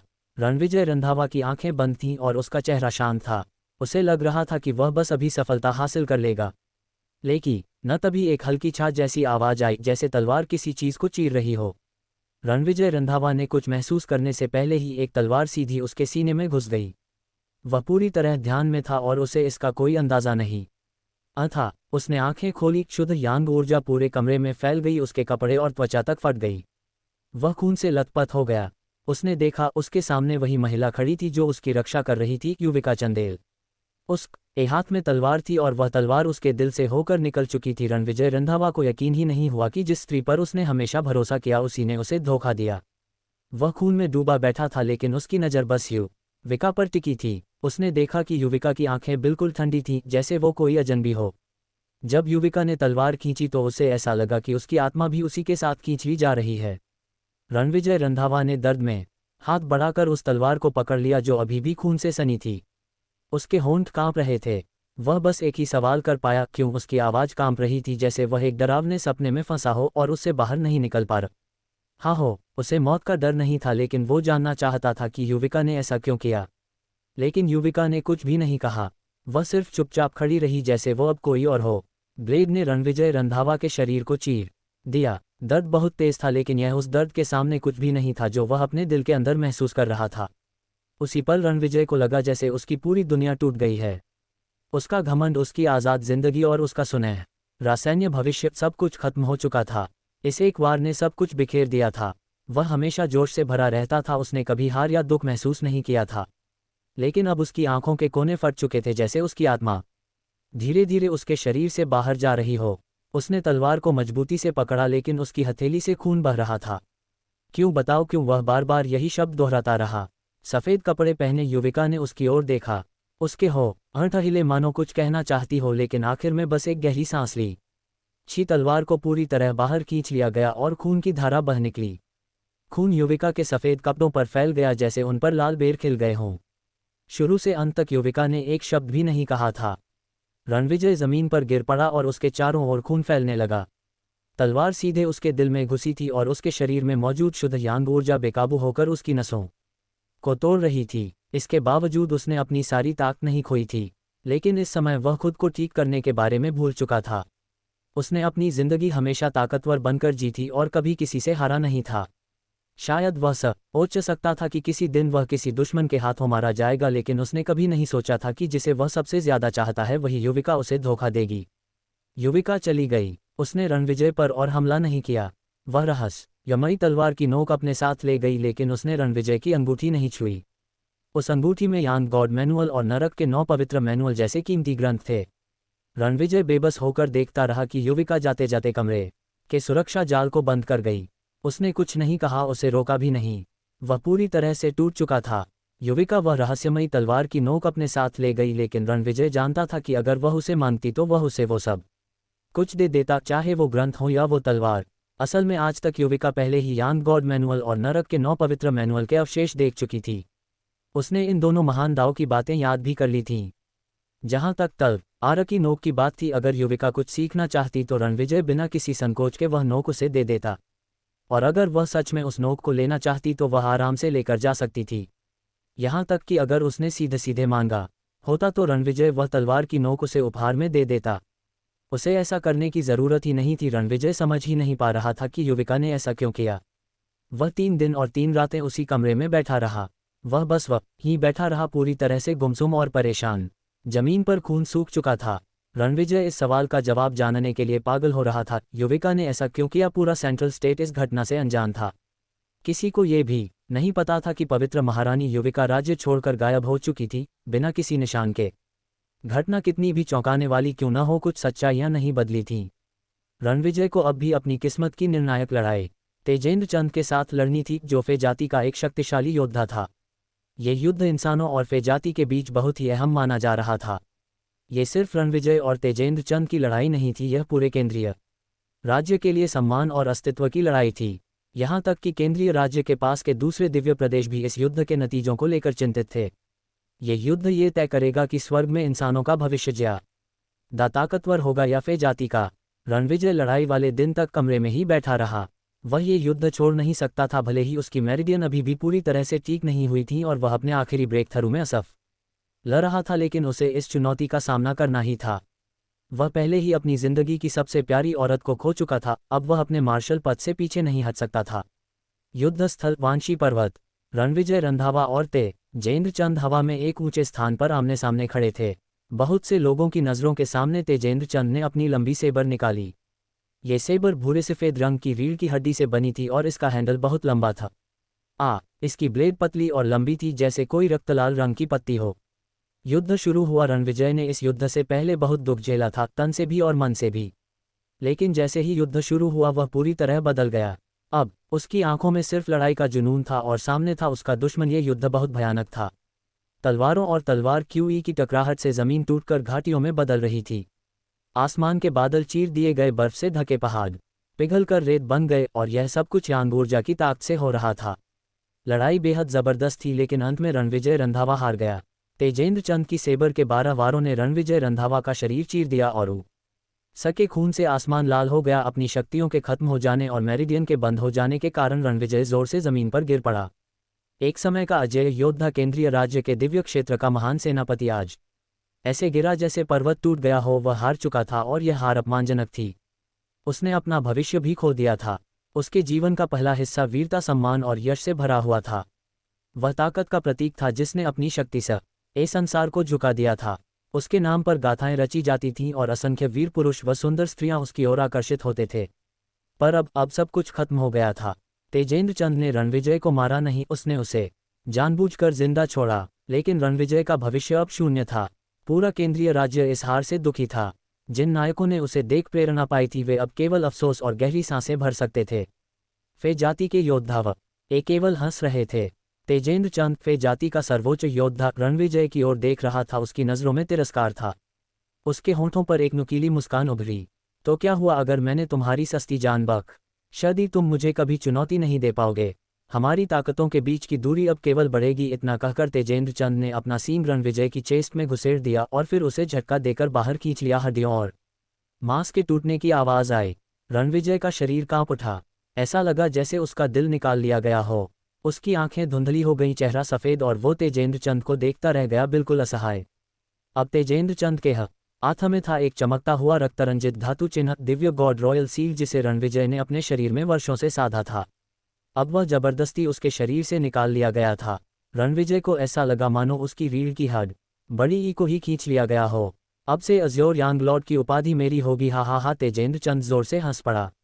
उसने अपने हाथ को पोंछते हुए उस दिव्य रॉयल सील में अपनी चेतना डाली। उसी क्षण रणविजय का आत्मा आसागर हिल उठा और वह खून थूक पड़ा। दिव्य रॉयल सील पर उसकी वर्षों की मुहर, उसकी पहचान, तेजेंद्र चंद ने उसे मिटा दिया था। अब यह मुहर तेजेंद्र चंद की थी। चारों ओर खड़े अनगिनत मानव योद्धाओं ने यह दृश्य देख उनके दिल टूट गए। वे केवल देख सकते थे और कुछ नहीं कर सकते थे। अपने ही धरती पर वे मजबूर थे ये देख पाने को कि फे जाति का एक योद्धा मानव जाति की सबसे बड़ी दैवी शक्ति लेकर उड़ गया। रणविजय रंधावा हार गया था और एक किंवदंती टूट गई थी। रणविजय रंधावा हार चुका था। वह कभी एक ऐसा योद्धा था जिसे कोई हरा नहीं सकता था। उसने कई विरोधियों को हराया था और सब लोग उसकी बहुत तारीफ करते थे। लेकिन जैसे ही वह हार गया या लोगों ने उसकी बुराई शुरू कर दी, वे कहने लगे रणविजय इतना महान भी नहीं था। जब कोई साधारण व्यक्ति कुछ बड़ा कर लेता है तो लोग उसकी सराहना करते हैं, लेकिन अगर कोई बहुत ऊंचाई पर पहुंच चुका नायक हार जाए तब वो लोग उसका मजाक उड़ाने लगते हैं। रणविजय की हार बहुत दुखद थी क्योंकि वह फे जाति के एक योद्धा से हार गया था। इस हार के साथ उसने न केवल अपनी इज्जत बल्कि मानव जाति का सम्मान भी खो दिया। वह बुरी तरह घायल हो गया था, उसके शरीर की मेरिडियंस नष्ट हो चुकी थीं और वह अपनी शक्ति का बहुत हिस्सा खो चुका था। साथ ही जिस स्त्री से वह सबसे ज्यादा प्यार करता था उसने भी उसे धोखा दे दिया था। अब वह पूरी तरह टूट चुका था। हालांकि वह अब भी महान कियान देश का सम्राट था, लेकिन वह सब छोड़कर अकेला निकल गया। पहले उसके बहुत से दोस्त थे और वह सभी की मदद करता था, जैसे साधना की तकनीकें, अमृत जागीरें और गुफाएं बांटना। लेकिन जब वह कमजोर हो गया तो उन्हीं दोस्तों ने उसे धीरे धीरे नज़रअंदाज करना शुरू कर दिया। कुछ लोग उसकी चिंता तो दिखाते थे, लेकिन उनकी आंखों और शब्दों से साफ पता चलता था कि वे अब उसके साथ नहीं रहना चाहते। रणविजय को एहसास हो गया कि अब उसे यहाँ से चले जाना चाहिए। वह कभी भी बदले की उम्मीद नहीं करता था, लेकिन उसे यह जानकर दुख हुआ कि लोग इतने बदल सकते हैं। वह चुपचाप आह भरकर चला गया। शायद उसकी जिंदगी बहुत आसान रही थी, इसलिए वह अपने असली रास्ते से भटक गया था। लेकिन अब जब उसे इतना बड़ा झटका मिला तब जाकर वह जागा। अब उसने एक शांत जगह पर ध्यान लगाने और अपने घावों को ठीक करने का फैसला किया। उसकी चोटें इतनी गंभीर थीं कि उसकी आत्मा और शक्ति की नींव दांव नींव तक टूट चुकी थी। उसे अपने शरीर को ठीक करने और फिर से साधना शुरू करने में कई दशक लग गए, लेकिन फिर भी वह अपनी पुरानी शक्ति तक नहीं लौट सका। उसे एक जगह याद आई जिसने पहले उसकी बहुत मदद की थी, सिंखोल। ये सिंखोल बहुत पुराना था, इतना कि लोग अब नहीं जानते कि यह कब बना। कहा जाता है कि यह एक टूटी हुई दुनिया है जो देवताओं की लड़ाई के बाद बची थी। ये जगह बहुत बड़ी थी, इतनी बड़ी कि वह 12 स्वर्गों तक फैली थी। सिंखोल के अंदर समय और स्थान, स्पेस टाइम पूरी तरह से गड़बड़ था। यहाँ पर सबसे ताकतवर योद्धा भी आसानी से खो सकते थे। फिर भी बहुत से योद्धा वहां जाते थे क्योंकि यह जगह रहस्यमयी और खजानों से भरी हुई थी। कई साधक यहाँ अपनी साधना की गुफाएं बनाते थे और यहाँ के माहौल में बने खजाने बहुत शक्तिशाली होते थे। इसलिए सिंखोल में जाकर कोई भी व्यक्ति किस्मत आजमा सकता था और महान अवसर पा सकता था। जब पहले रणविजय रंधावा गायब हुए थे तब उन्होंने यांग गॉड मैनुअल, नरक के 9 पवित्र मैनुअल और एक टूटी हुई तलवार की नोक प्राप्त की थी। अब उन्होंने फिर से सिंखोल में वापस जाने का फैसला किया। शायद वह कुछ ऐसे अवसर छूट गए हों जिन्हें वह फिर से पा सकें, लेकिन उन्होंने कभी सोचा भी नहीं था कि इस बार वे सिंखोल में खो जाएंगे। पहले वह इस रहस्यमय क्षेत्र से बाहर निकलने में सफल हुए थे, लेकिन अब सिंखोल का नियम बदल गए थे और वह बाहर निकलने का रास्ता नहीं ढूंढ पाए। सिंखोल में खो जाना बहुत खतरनाक था। प्राचीन समय से ही 12 स्वर्गों से कई महान योद्धा सिंखोल में जाकर लौटे नहीं। रणविजय भी उसी स्थिति में फंस थे, लेकिन उन्होंने हार नहीं मानी। जीवन के इतने उतार चढ़ाव झेलने के बाद अब उनका मन और भी शांत और मजबूत हो गया था। उन्होंने सिंखोल में रास्ता ढूंढने की कोशिश की, लेकिन सफलता नहीं मिली। मगर इस दौरान उन्हें एक ऐसी चीज मिली जो चौंकाने वाली थी, एक बंद दुनिया। और वह दुनिया थी रतनगढ़ महाद्वीप अर्जुन, जो अब तक रणविजय रंधावा की इच्छाओं का सपना देख रहा था। जैसे ही रणविजय उस सीलबंद दुनिया के दरवाजे पर पहुंचे, वह सपना अचानक टूट गया और अर्जुन जाग गया। वह जोर से सांसें लेने लगा। उसे सिर में बहुत तेज दर्द हुआ और उसका शरीर ठंडे पसीने से भीग गया। उसने जो सपना देखा था वह इतना लंबा और गहरा था कि उसे लगने लगा था जैसे वह खुद रणविजय का जीवन जी रहा हो। यांग गॉड मैनुअल, नरक के 9 पवित्र मैनुअल, ये दोनों शक्तिशाली साधना विधियां रणविजय ने सिंखोल से पाई थीं। बाद में उन्होंने इन्हें एक प्राचीन महारानी को दे दिया, जिसने उनसे महान महारानी हॉट सूत्र बनाए। और वह टूटी हुई तलवार की नोक। अर्जुन को अब समझ में आया कि वह वही हिस्सा था जो शुद्धयांग तलवार महल के मालिक की टूटी हुई तलवार का दूसरा भाग था। तलवार 2 टुकड़ों में बड़ी थी। अर्जुन के पास हैंडल वाला हिस्सा था, जबकि रणविजय के पास दूसरा सिरा था। अर्जुन ने अनजाने में अपनी अंगूठी से वह टूटी हुई तलवार बाहर निकाली। उस पर जंग लगी थी, मानो देवताओं का खून उस पर जम गया हो। तलवार बहुत रहस्यमय थी। ये संयोग नहीं था कि जब रणविजय को ये तलवार मिली तभी उन्हें रतनगढ़ दुनिया का रास्ता भी मिला। अर्जुन को हैरानी हुई कि इतनी बड़ी दुनिया को किसी ने पूरी तरह से सील कर दिया था। उसे यह नहीं पता था कि किसने ऐसा किया, लेकिन उसे शुद्ध यांग तलवार महल के मालिक की याद आई। अगर ये उन्हीं का काम था तो ये भी समझ आता है कि तलवार का आधा हिस्सा उस सीलबंद दुनिया में क्यों छोड़ा गया। रणविजय की तलवार का बड़ी कला भी उन्हीं की शैली से जुड़ी हुई थी। यही कारण था कि अर्जुन को रणविजय की तलवार चाल को समझने में आसानी हुई। रणविजय रंधावा सचमुच एक दुखद नायक है। अर्जुन ने सिर हिलाया। उसने रणविजय के जीवन में विश्वास आता और तेजेंद्र चंद के हाथों मिली हार को महसूस किया। ऐसी घटनाएं किसी कमजोर को आत्महत्या तक के लिए मजबूर कर सकती थीं। लेकिन रणविजय ने हार नहीं मानी। उन्होंने अपनी हालत से उबरने के बाद आत्मज्ञान प्राप्त किया और फिर से अपने मार्ग पर लौटे। ऐसे नायक इस दुनिया में बहुत कम होते हैं, लेकिन उनके दिल में अब भी एक सवाल था जिसे वह जीवन भर नहीं भूल पाए। युविका ने आखिर उसे धोखा क्यों दिया? जैसे ही अर्जुन उदास हो रहे और यांग लॉर्ड के अनुभवों के बारे में सोच रहा था, उसने देखा कि मानसी पास ही रखी एक प्राचीन महारानी की तस्वीर के सामने खड़ी थी। उसकी आंखें बंद थीं और उसकी पलकें हिल रही थीं। थोड़ी देर बाद मानसी ने धीरे से आंखें खोलीं। उसकी आंखों में एक गहरी भावना थी। ऐसा लग रहा था जैसे वह किसी सपने से बाहर आए हो। उसने चारों तरफ देखा और फिर अचानक अर्जुन की तरफ देखा। जब उसने अर्जुन को देखा तो उसे थोड़ी राहत मिली। अर्जुन खुद को रोक नहीं पाया और उसका हाथ पकड़कर बोला, क्या हुआ? मानसी को ऐसा लग रहा था जैसे वह अभी भी अपने देखे हुए सपने में खोई हुई थी। उसने कहा, मैंने उस प्राचीन महारानी को देखा। मैं उनके पीछे चल रही थी और उनके जीवन को महसूस कर रही थी। अर्जुन हैरान रह गया। मानसी ने भी वही अनुभव किया था जो उसने किया था। दोनों ने उन चित्रों को देखा और अर्जुन ने कहा, इन दोनों तस्वीरों में शायद दो महान लोगों की आत्मा बसी हुई है। मैंने एजोर यांग लॉर्ड का जीवन देखा और तुमने उस महान महारानी का। मानसी धीरे धीरे आगे बढ़ी और उस प्राचीन महारानी की तस्वीर को छूने के लिए हाथ बढ़ाया। बर्फीले मैदान में अकेली चलती उस महारान बड़ी ई की तस्वीर को देखकर वह भावुक हो गई। उनका बचपन मेरे बचपन जैसा था। वह एक महान और मजबूत महिला थीं। इसके बाद मानसी ने उस महारानी के जीवन की सारी बातें बताईं जो उसने देखी थीं। उन दोनों के शरीर में ये ऊर्जा आती जिससे उन्हें बचपन में भेदभाव झेलना पड़ा। वह महारानी एक बड़े योद्धा परिवार से थीं। उस परिवार की ताकत मानसी के परिवार से कहीं ज्यादा थी। उस परिवार में बहुत से प्रतिभाशाली लोग थे। हालांकि वह महारानी उस परिवार की मुख्य सदस्य थीं, लेकिन उनके पास यिन मेरिडियन होने के कारण उन्हें कई कठिनाइयों का सामना करना पड़ा। क्योंकि यिन मेरिडियन के कारण लोग सोचते थे कि वह ज्यादा दिन नहीं जिएंगी, इसलिए उनके साथ अच्छा व्यवहार नहीं किया गया। उन्होंने दुनिया की सच्चाई और लोगों के बदलते स्वभाव को समझ लिया था। कई कठिनाइयों से गुजरने के बाद उनका स्वभाव ठंडा और मजबूत हो गया था। उन्होंने कभी हार नहीं मानी और अपने शरीर की कमजोर मेरिडियंस को ठीक करने की कोशिश करती रहीं। उन्होंने अपने परिवार को छोड़ दिया और हर जगह घूमी। एक दिन वह एक पहाड़ी पर बनी झोपड़ी में पहुंची जो अनजाने सागर के पास थी। वहीं उनकी मुलाकात एजिया और यांग लॉर्ड से हुई जो वहां अकेले रहते थे। तो एजिया और यांग लॉर्ड इस दुनिया में आने के बाद यहाँ एकांत में रह रहे थे, अर्जुन ने कहा। अर्जुन ने जो देखा था वह वहीं तक था जब एजिया और यांग लॉर्ड इस दुनिया में आए थे। अब मानसी के जरिए अर्जुन को ये जानने को मिला कि उसके बाद क्या हुआ। इस दुनिया और रतनगढ़ दुनिया को जोड़ने वाला रास्ता अनंत भंवर था। एजिया और यांग लॉर्ड उसी रास्ते से इस दुनिया में आए थे, लेकिन जब वे यहाँ पहुंचे तो उन्हें पता चला कि वे फंस गए हैं। अनंत भंवर के जरिए वापस जाना बहुत मुश्किल था। उन्हें ये भी समझ नहीं आ रहा था कि वापस जाने का सही रास्ता कौन सा है जो उन्हें 12 एम्पायरियन स्वर्गों तक ले जा सके। इसलिए एजिया और यांग लॉर्ड उस अनजाने सागर के पास अकेले रहते थे और रास्ता खोजते रहते थे। पर अनंत भंवर की ताकत इतनी डरावनी थी कि उन्होंने समझ लिया कि लौटना आसान नहीं है, और अगर वे किसी तरह वापस भी गए तो भी बिना दिशा के सिंखोल में ही भटकते रहेंगे। उन्होंने धीरे धीरे अपनी खोज जारी रखी और कभी हार नहीं मानी। इसी दौरान एजिया और यांग लॉर्ड की मुलाकात प्राचीन महान रानी से हुई। उस समय वह रानी सफ़ेद कपड़े पहने थी, बिल्कुल उस चित्र जैसी।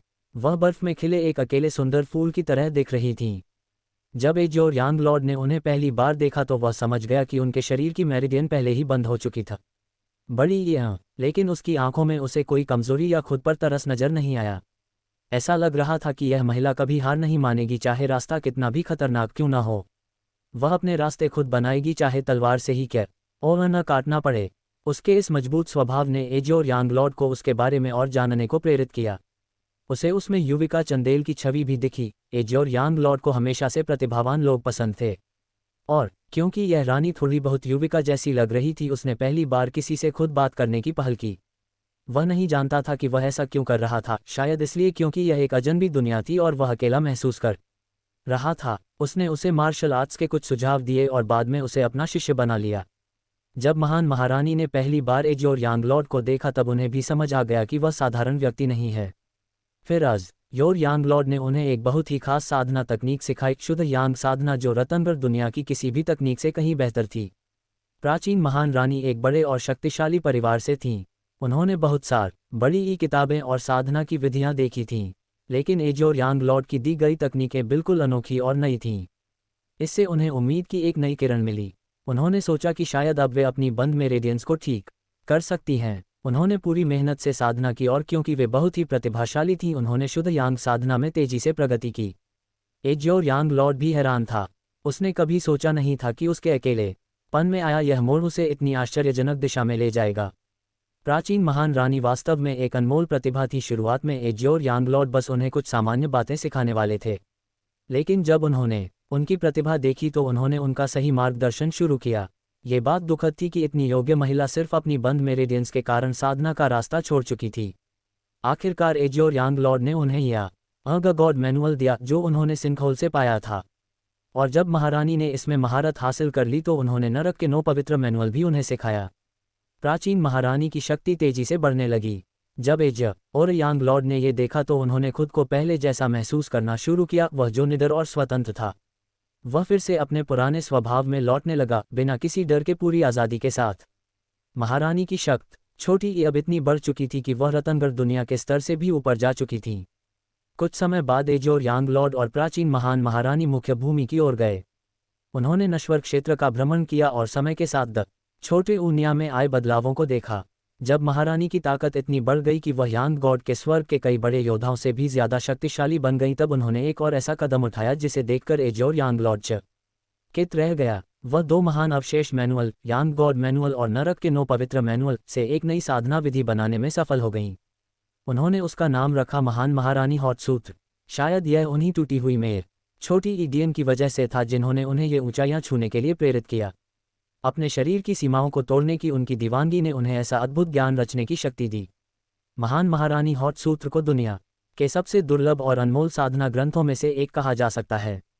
एज्योर यांग लॉर्ड हमेशा से खुद पर गर्व करने वाले व्यक्ति थे।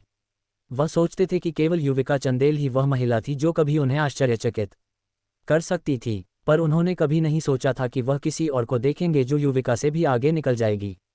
महान महारानी की मानसिक दृढ़ता, अविश्वसनीय प्रतिभा और अडिग संकल्प ने एज्योर यांग लॉर्ड को गहराई से प्रभावित किया। अपने खुले हृदय और सच्चाई में विश्वास रखने के कारण एज्योर यांग लॉर्ड ने धीरे धीरे उस महारानी के दिल के बंद दरवाजे खोल दिए। वे दोनों अब ऐसे साथ थे जैसे कोई अमर युगल हो, एक दूसरे को समझने वाला और साथ निभाने वाला। ये वह रिश्ता था जिसे देख बाकी लोग ईर्ष्या कर सकते थे, लेकिन फिर भी एज्योर यांग लॉर्ड के दिल में एक अधूरी इच्छा थी 12 एम्पायरियन स्वर्गों में वापस जाने की।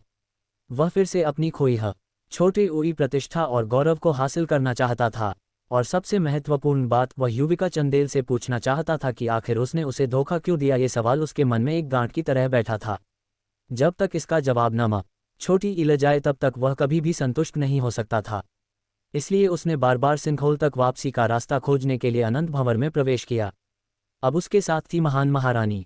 वे दोनों मिलकर उस रहस्यमय क्षेत्र की गहराई में उतरने लगे, और तब एज्योर यांग लॉर्ड को वहां कुछ अजीब महसूस हुआ, एक प्राचीन जादू। ये जादू बहुत छिपा हुआ था, लेकिन उसकी ऊर्जा बेहद शक्तिशाली थी। ये सामान्य प्रकृति से उत्पन्न नहीं हुआ था। अगर ये किसी ने बनाया था तो वह कोई साधारण व्यक्ति नहीं हो सकता। उसकी शक्ति इतनी गहरी थी कि एज्योर यांग लॉर्ड भी थोड़ा चिंतित हो गया। उसे भरोसा ही नहीं हो रहा था कि इतने निम्न स्तर की दुनिया में इतनी शक्तिशाली उपस्थिति मौजूद हो सकती है। उसने सोचा, क्या ये कोई ऐसा व्यक्ति था जो 12 स्वर्गों से आया था और गलती से सिंखोल के जरिए इस दुनिया में फंस गया। ये विचार उसे उस रहस्यमय व्यक्ति के साथ एक जुड़ाव की अनुभूति देने लगा। वह जानना चाहता था उस व्यक्ति ने क्या अनुभव किया होगा, वह अब कहाँ है। हालांकि जादू की वह ऊर्जा अब पहले जैसी शक्तिशाली नहीं रह गई थी। समय के साथ वह क्षीण हो गई थी, फिर भी उस ऊर्जा में कुछ ऐसा था जो एज्योर यांग लॉर्ड को जाना पहचाना लग रहा था। उसे लगा जैसे वह ऊर्जा उसे दूर से पुकार रही हो। ये बहुत हैरानी की बात थी, इतनी रहस्यमय जगह में ऐसी ऊर्जा जिससे वह परिचित महसूस करे, लेकिन चाहे उसने जितनी भी कोशिश की वह याद नहीं कर पा रहा था कि उसने यह ऊर्जा पहले कब और कहाँ महसूस की थी। एज्योर यांग लॉर्ड खुद को रोक नहीं सका और वह उस जादू को तोड़ना चाहता था। उसे लगता था कि उस जादू में कुछ ऐसा था आज जो उसके लिए बहुत जरूरी है। शायद ये जादू उस दरवाजे से जुड़ा था जो इस दुनिया को सिंखोल से जोड़ता था। अगर एज्योर यांग लॉर्ड को वापस यांग गॉड एम्पायरियन स्वर्ग में जाना था तो उसे इस सिंखोल और जादू का पीछे की सच्चाई को जानना ही पड़ता। ये जादू बहुत पुराना था और इसमें शुद्ध यांग ऊर्जा और नियम शामिल थे। क्योंकि एज्योर यांग लॉर्ड खुद भी शुद्ध यांग की साधना करता था, इसलिए उसे यह जादू कुछ खास लगा।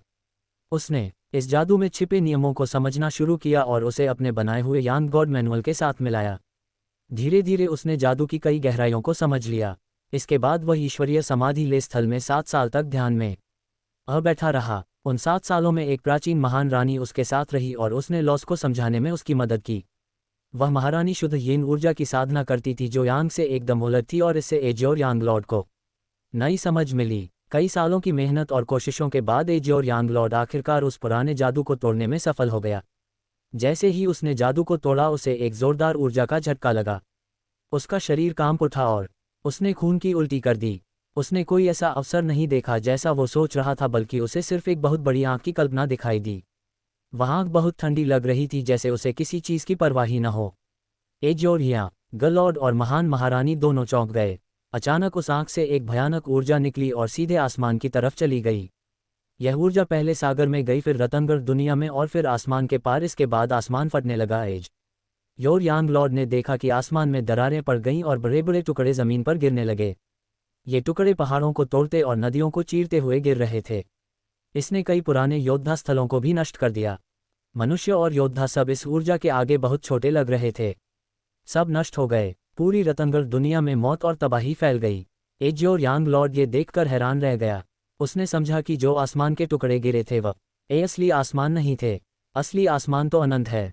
वह असल में एक बहुत बड़ा जादू था जिसने पूरी रतनगढ़ दुनिया को चारों ओर से घेर रखा था।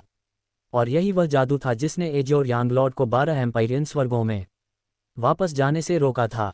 इतनी शक्तिशाली सील लगाने वाला आखिर कौन था और उसने ऐसा क्यों किया? अब जब जादू टूट गया था तो पूरी दुनिया का संतुलन बिगड़ गया था। रतनगढ़ दुनिया के लोग मर चुके थे या बुरी तरह घायल थे। ये सब एक महाविनाश जैसा लग रहा था। एजियोर यांग लॉर्ड ने ये सब अपनी आंखों से देखा। उसका मन कांपने लगा और उसकी सांसें तेज हो गईं।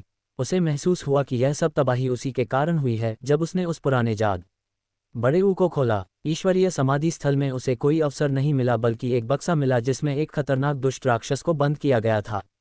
असल में ईश्वरीय दफन रसातल नाम की जगह इसलिए थी क्योंकि वहां एक बहुत पुराने और शक्तिशाली व्यक्ति ने एक दुष्ट राक्षस को बंद कर रखा था, और वही राक्षस उस जगह की गहराई में रतनगढ़ दुनिया के अंदर छुपा हुआ था। ये पूरी दुनिया तो बस एक बर्तन जैसी थी जिसमें उस राक्षस को कैद किया गया था। ईश्वरीय समाधि स्थल ही वह जगह थी जहां उस राक्षस को बंद करने की मुहर मौजूद थी। लेकिन एजियोर यांग लॉर्ड ने बिना जाने समझे खुद ही 14 सालों तक वह बक्सा खोलने का प्रयास किया और अंत में उस राक्षस को बाहर निकाल दिया। इससे जो विनाश हुआ वह 1 महीने तक चलता रहा और फिर धीरे धीरे रुका। एजियोर यांग लॉर्ड बहुत देर तक चुपचाप उस नष्ट हो चुकी दुनिया को देखता रहा। वह तो सिर्फ 12 एम्पायरियन स्वर्गों में वापस जान आ चाहता था, लेकिन अब उसने इतनी बड़ी गलती कर दी थी। अब उसे समझ में आ गया कि उसे बार बार जादू की तरफ क्यों खींचा जा रहा था। उसे महसूस हुआ कि जो ऊर्जा उसे आकर्षित कर रही थी वह असल में उस दुष्ट राक्षस की चाल थी। वह एक जाल में फंस चुका था। जब वह जादू टूट गया तो अब वह बाहरी ब्रह्मांड की ऊर्जा को महसूस कर सकता था। उसे ये भी महसूस हुआ कि अब वह अपनी शक्ति से ब्रह्मांड की यात्रा करके 12 एम्पायरियन स्वर्गों तक कब वापस जा सकता है। लेकिन शायद वह अब वहां नहीं जा सकता था। अब जब ये दुनिया बाहरी ब्रह्मांड से जुड़ गई है तो मुझे खुश होना चाहिए, लेकिन मैंने बहुत बड़ी गलती कर दी है। एजियोर यांग लॉर्ड ने प्राचीन महान महारानी की ओर देखकर दुख से कहा। अगर वह इस दुनिया को छोड़ देता तो ये पूरी तरह बिखर जाती। इसके अलावा उस दुष्ट राक्षस की ताकत बहुत ज्यादा थी। अगर वह पूरी तरह से बाहर आ गया तो वह 12 एम्पायरियन स्वर्गों तक को नष्ट कर सकता था। एजियोर यांग लॉर्ड जानता था कि अपनी पूरी ताकत पर भी वह उस राक्षस से लड़ नहीं सकता। उसने खुद 14 साल तक उस विशाल आंख को बाहर निकलने में मदद की थी, और वही आंख थी जिसने असल में दुनिया की सील को तोड़ा। प्राचीन महान महारानी चुपचाप उसके पीछे खड़ी थी। उसने कुछ नहीं कहा। वह जो भी फैसला लेगा वह उसका साथ देगी। पहले एजियोर यांग लॉर्ड सिर्फ युविका चंदेल से बात करने के लिए 12 स्वर्गों में लौटना चाहता था। उस समय भी महान महारानी ने बिना कुछ कहे उसका साथ दिया था और उसे रास्ता खोजने में मदद की थी। अब एजियोर यांग लॉर्ड अपनी गलती सुधारना चाहता था। प्राचीन महान महारानी भी उसके साथ खड़ी था, बड़ी ही चाहे उसे इसके लिए कोई भी कीमत क्यों न चुकानी पड़े। जब उस विशाल आंख ने दुनिया को ढकने वाली सील को पूरी तरह से तोड़ दिया तो वह अचानक शांत हो गई। ऐसा लग रहा था कि उसने अपनी सारी शक्ति उसी एक हमले में खर्च कर दी थी। हालांकि दुनिया की मुहर टूट चुकी थी, एजियोर यांग लॉर्ड को महसूस हुआ कि वहां कभी भी ईश्वरीय दफन रसातल के अंदर मौजूद अनंत भंवर से पूरी तरह आज़ाद नहीं हुई थी। असल में वह गहराई खुद भी एक तरह की सील थी। जब एजियोर यांग लॉर्ड पहली बार इस दुनिया में आया था तो उसने देखा था कि ईश्वरीय दफन रसातल से एक काली रोशनी आसमान की तरफ जा रही थी। वह इतनी बड़ी थी जैसे स्वर्ग को सहारा दे रही हो। वह रोशनी सीधे रतनगढ़ दुनिया पर जा रही थी। उस समय उसे लगा था कि यह रतनगढ़ दुनिया को संभाल रही है, लेकिन अब उसे समझ आया कि वह सच्चाई नहीं थी। रतनगढ़ दुनिया वास्तव में उस अनंत भंवर के ऊपर टिकी हुई थी। एज्योर यांगल और ने जब ये सब जाना तो वह आकाश में उड़ गया और अपनी शक्ति से पूरी दुनिया का निरीक्षण किया। उसे ये देखकर बहुत आश्चर्य हुआ कि रतनगढ़ दुनिया का आकार एक चौकोर टुकड़े जैसा था, बहुत बड़ा, समतल और मजबूत। इस महाद्वीप के नीचे उसे एक विशेष जादुई आकर्षण महसूस हुआ। ये सामान्य भूमि नहीं थी। तब उसे समझ में आया कि रतनगढ़ दुनिया असल में एक बहुत बड़ी जादुई वस्तु थी। शायद ये कोई जादुई सरणी थी या एक शतरंज बोर्ड जैसा कुछ, और इसका असली उद्देश्य था ईश्वरीय दफन रसातल को दबाना। ये जानकर एज्योर यांगलॉर्ड चौंक गया। अब सवाल था, आखिर रसातल के नीचे क्या दबा हुआ है। उस प्राचीन शक्तिशाली व्यक्ति ने न सिर्फ एक दुनिया को मुंह हर में बदला, बल्कि उस जगह को दबाने के लिए एक बड़ी जादुई सरणी भी बनाई और उसके ऊपर रतनगढ़ दुनिया जैसी विशाल जादुई वस्तु रख दी। ये किसी भी 12 दिव्य स्वर्गों की शक्ति से भी ज्यादा बड़ा काम था। इन्हीं सारी मजबूत सील की वजह से वह खतरनाक आंख आज तक बाहर नहीं आ सकी थी और अब भी जादू टूटने के बाद पूरी तरह से नहीं निकल पाई थी। लेकिन ये केवल कुछ समय की बात थी। एज्योर यांगलॉर्ड को लगा कि अब और इंतजार नहीं कर छोटी या जा सकता। उसके कारण पहले ही इस दुनिया को भारी नुकसान पहुंच चुका था। अनगिनत लोग मारे जा चुके थे। अब समय आ गया था कि वह अपनी गलती सुधारने के लिए कुछ करे, इससे पहले कि वह पूरी तरह आज़ाद हो जाए। इसी दौरान जब वह उस प्राचीन राक्षस को दोबारा सील करने के तरीके के बारे में सोच रहा था, 7 रहस्यमय लोग अचानक उसके सामने आ गए। वे सभी काले लबादों में थे और उनके कपड़ों पर अजीब अजीब निशान बने थे। उनके शरीरों से एक बहुत ही डरावनी प्राचीन आभा निकल रही थी। लेखक का नोट, ये बात पहले से कहानी में छिपी हुई थी कि रतनगढ़ दुनिया और ईश्वरीय दफन रसातल असल में एक सील हैं। लेखक ने काफ़ी पहले बताया था कि पूरी रतनगढ़ दुनिया को ही सील के तौर पर इस्तेमाल किया गया है। अब भी बहुत से सवाल हैं, जैसे कि वह आँख क्या है और उसे किसने सील किया था, लेकिन उनके जवाब धीरे धीरे मिलेंगे। इसके साथ ही यह अध्याय उस सवाल का जवाब भी देता है कि वर्तमान युग की विरासतें इतनी कमज़ोर क्यों हैं। उस भयंकर घटना की वजह से बहुत सी शक्तियाँ और परंपराएं नष्ट हो गईं और मार्शल आर्ट को फिर से शुरू करना पड़ा। इसीलिए इस दुनिया को, जहां मार्शल आर्ट अभी भी शुरुआत में है, कहा गया है। तो ये था आज का एपिसोड। लेकिन याद रखिए, द नॉवल एक्सप्लेनर की कहानियां कभी इतनी आसान नहीं होती। हर मोड़ पर छुपा है एक नया सच, हर किरदार के पीछे है एक नया रहस्य, और हर अंत एक नई शुरुआत का इशारा करता है। क्या होगा आगे, कौन सा राज खुलेगा और किसकी जिंदगी बदल जाएगी, जानने के लिए सुनते रहिए द नॉवल एक्सप्लेनर चैनल, क्योंकि यहाँ कहानियां कभी खत्म नहीं होती, बस और रोमांचक हो जाती हैं।